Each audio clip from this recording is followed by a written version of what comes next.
What is up, guys? This is your source, and it's raining outside. Can't ride, and I wanted to do a little video for a while now. I figured this is a good opportunity about Eskate safety. Now, a lot of people don't like wearing safety gear because they feel like it's uncomfortable and lame, looks stupid. But I can assure you that what is far more lame is to take a hard fall when you're not wearing the right safety gear and ruin your day, or maybe cause a serious injury that'll put you out of riding for some time, or possibly in your life, especially if you're not wearing one of these guys, a good helmet. So I'm going to do a few different videos, try to keep them brief, of some different safety gear that I've used. Feel free to let me know some of the gear that you guys have used, because it is important to wear safety gear. But along with the protection, you need something that is practical, suits your needs, and is relatively comfortable as well, because the best safety gear, I would say, is the gear that you will actually wear. No matter how protective something is, if you're not going to wear it, it's not going to do you any good. So let's start with the top of the body here, the most important part, the helmet. Now, I just have 3 options in front of me. Obviously, there's a ton of other options out there. A few super popular helmets that I'd love to try, but I just don't have my hands on right now, like the TSG Pass full face helmet, super popular, looks really cool, and also the Rock helmet also. But maybe you guys have got one of those. If so, feel free to leave a comment below. Let me know what you think of it, as far as the practicality, how comfortable it is, stuff like that. So let's start in the center here. This is a cold weather helmet. This is actually a snowboarding helmet by Giro, and as you can see here, it's got the ear pads to really keep you nice and warm.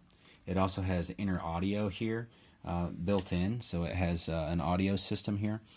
You need to use an auxiliary cord, so if you got a phone without a auxiliary or a headphone jack, then you gotta get some type of adapter or something. But it's kind of an older school style. I've had this for a few years. Works well. It's got the goggle strap on the back if you want to use goggles with it, and some venting. It's kind of a basic snowboard helmet. It's okay. It's got the ratchet system here. It's pretty decent. It's a little bulky in my opinion, but I kind of like the styling. It's got like this denim wrap on it.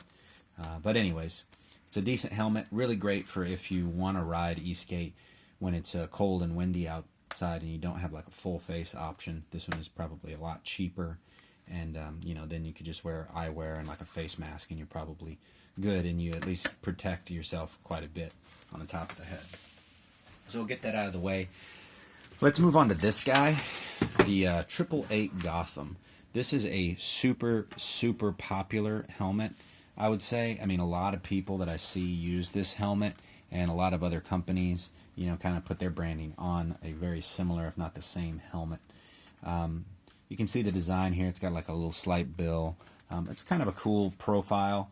I do think it too is just a little bulky, but it's not too bad. Some helmets are like wearing a mushroom on your head. This one's not too bad. It's pretty decent. It's got a little bit of venting there and in the back and right here. It's not the coolest running helmet if you're wanting to use it for summertime, and I do find that this portion right here kind of rubs on my forehead a little bit, and it's a little uncomfortable for me. Also, the ratchet system, sometimes I wish it could get a little bit tighter, so it just clicks and stops.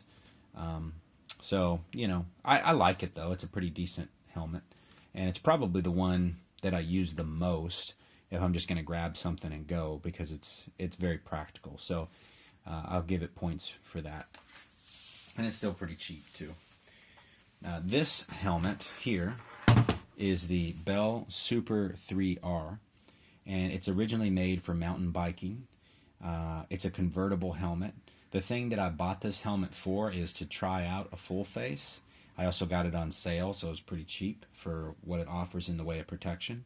But the other thing that I really love about it is all the venting. So it's got a ton of venting on it, and it's very comfortable in hot weather. It's probably the most comfortable in hot weather, even though it's not necessarily a half lid, but it can be. It can be converted.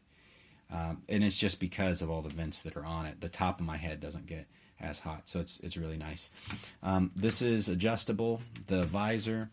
And then, like I said, you can actually take this off, and then you can also take the full face portion off by undoing these here, and here, and just that whole piece comes off. In fact, I'll just show you real quick what it's like. And it's very easy to do as well.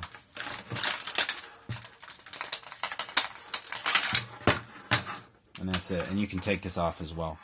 The thing I don't like about that is it definitely looks like a bike helmet then. And, you know, I'm not a huge fan of that style. But, you know, to each his own. The other thing I do like about this is the ratchet system inside is really good. And it's very, very comfortable. And it even has these air channel flows throughout the padding. So it's pretty awesome for that.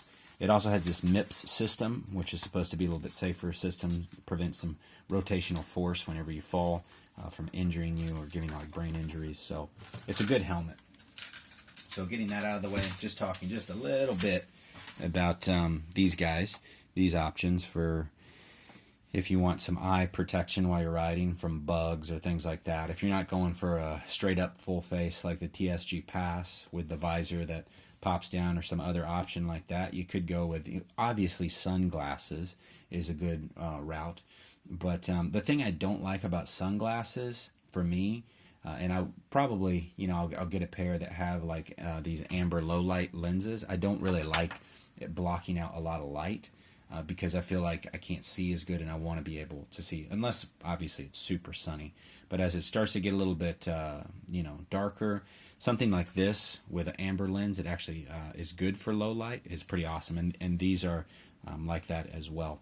So looking at these two options, you got a full-on, you know, this is a snowboard goggle, and you've probably seen it when I've been riding my La Croix board. These are pretty comfortable and have really good visibility, good field of vision. So I really like them, and they weren't too expensive for a decent pair of snowboard goggles. So you could go that option if you wanted to. With this and like the full face helmet, I mean, the look of it is, you know, it's kind of a bit much. That's all, once again, user preference. This is a little more low-key, but to be honest with you, I'm not a huge fan of the shape and style of these glasses. These are from Bobster, a company called Bobster. They do make kind of a cool product here, though, and I'll just talk to you about it a little bit. It's kind of nice. As you can see, it has like this foam padding here, so they're comfortable to wear, but they also block out like a ton of cold wind, or even if you're going, you know, really fast. It blocks out that wind much better than just regular sunglasses. So that's really nice. So you can use this as a much smaller, lighter option for cold weather or higher speed riding, or just something to keep bugs out of your eyes and wind, rather than goggles.